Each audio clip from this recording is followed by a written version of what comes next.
So did you switch to like yoga or what did you do instead? I do a lot of walking. I do a lot of walking meditations and I do Mhm. some yoga, but I wouldn't even say it was yoga because for me, back in the day, like I would get competitive at yoga. I'd see the Yeah. person doing their perfect pose and I'd be like, "Ugh, I want to do it like that. I'm going to just pop my hip out of the socket and try to do it." So it was like I was too competitive. I really feel like I have in the last decade retired from being competitive over things and just look at it as like, hey, I want to do what feels good to my body. And if I'm not good at it at all, but I'm doing it and it makes me feel good, that's fine. Like it was really that reframe of this is my life. My life is the experience that I'm having. So if I'm miserable and feeling uncomfortable, it's overwhelming me. Like, what is the point? And really loving myself in doing that and going, this is what enjoying your life is all about. Looking back on this, that's going to count. And whether or not I was the best at any sort of yoga pose really doesn't matter. Yeah, no, that's amazing. I instantly think of a few people I know. I'm always in the back in yoga and I just do the best I can and like whatever, because it's always, I do it in spurts when I feel like it. I know it's good for me and I should be doing it, but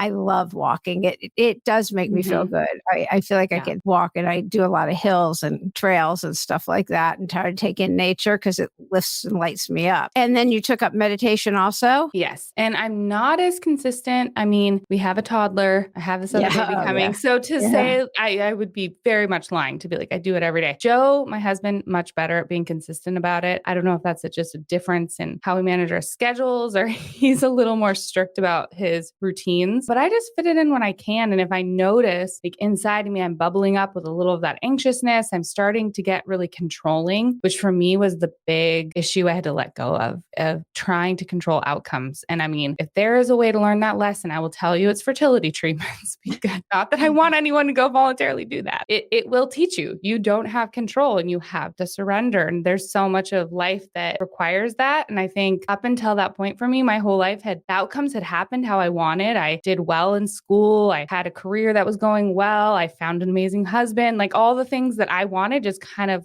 connected together and it was no problem. And so until that fertility journey really hit me hard of, hey, you can't control everything. I didn't even realize it was a problem. Really, it felt normal and easy for me. And then once I started letting go, it just shifted everything in my life and made it a lot more calm. So letting go is not an easy thing to do. No. So I actually, if there's any way you can teach someone, they're like, yeah, how do I let go? Like, because there's so many things that you have to live in the unknown. Yeah. You just do. There's so many things and it's hard to live in that gray area. Like, I don't know what the outcome is. I don't know how this is going to turn out. Even somebody, okay, you're in wedding planning, which we'll get to your business. I don't know. I have to let go of nothing's going to be perfect. I probably would be your perfect client for that because I didn't need a perfect wedding. I have the perfect husband. And as long as we can get married, especially since it was during COVID, don't know if this is going to make my podcast go into some other category because I'm about to swear, but I actually found a cake topper that said fucking finally. That lets you know, like we could finally, when we did it. And I was surprised he let me have that cake topper, but it was a perfect cake topper. Perfect sense for the timing. I mean, the COVID era couples really, they had a rough time. It was not an easy process. But I'm like, I got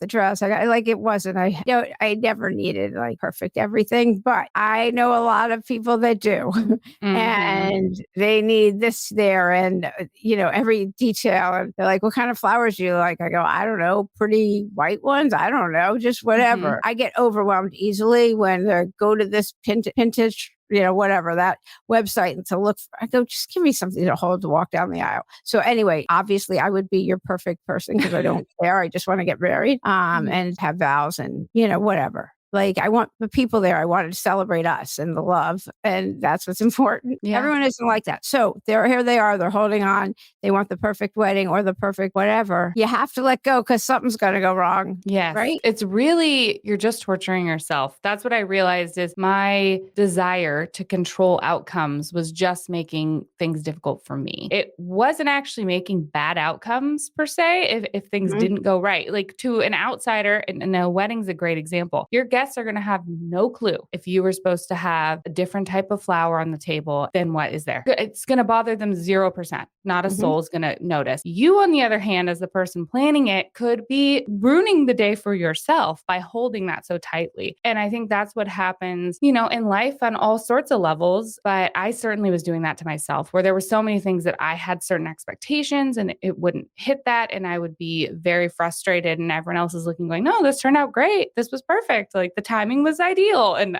you can just make it miserable for yourself. And I think once I realized that I was creating my own suffering in this process, that the letting go came easier, even to the extreme of like the fertility treatments. It's a really tough thing to go through, really difficult to let go when you're in that, because you're working hard, you're going to a million appointments, you're paying a bunch of money, like your emotions are on the line, but still you can't control the outcome. And by this last transfer, we had many losses, many things go very sideways. And I just decided I'm doing this for myself, to be able to look back on this when I'm older and go, I did everything I could to try to make this process go where I wanted. If it works or doesn't work, I know I will be proud of myself for doing this. And that is the only part of this I can control. 0% of the stuff beyond that can I do anything about. Frankly, I can show up and I can take the medicine and I can try to, take care of myself in the ways the doctor recommends, but I can't make it happen or not. I just have to let it be. And it's crazy how different the experience has been for me emotionally versus prior attempts where I would really hold it tight. And luckily it all worked out. But had it not, I think I'd still feel proud of myself for having just shown up for myself to do the best I could towards the goal I had. Yeah, I think that's a hard, because you're full of hormones too. They're pumping you full of hormones. And I just think I've been through it. So I know. Yeah. And like your body is mimicking pregnancy and you think you're pregnant, but you're not. I mean, there's just so much to that. It's just such an awful experience. Yeah, it's not a fun one. I would not recommend it. But truly looking back on it, it was a great training for being a mother, because you have no control over your kids at a certain level, their personalities, like what things are going to set them off, what boundaries they're going to push. Having that experience under my belt, I think made me a better mother than I would have been had I had our kids when I wanted to easily. I think I would have had that more controlling nature and not been as loving and gentle, and letting my daughter be who she is. She's amazing. She's a strong leader though. And sometimes being the parent of a young, strong leader is not easy. And I'm now able to step back and go, okay, you want to put your shoes on by yourself? Okay, go for it, girl. I'm here if you need me. And I just let her have the space, where the old version of me would have been all up in there being like, you're doing it wrong. Let's fix it. Let's do it right. And I think the universe just had to teach me that lesson before I got here. Yeah. Yeah. I've had this conversation with a lot of people who have done any kind of fertility treatment or had a hard time having kids. There is a definite level of patience and gratitude for every second of being a mother at every stage, except for 13-year-old girls.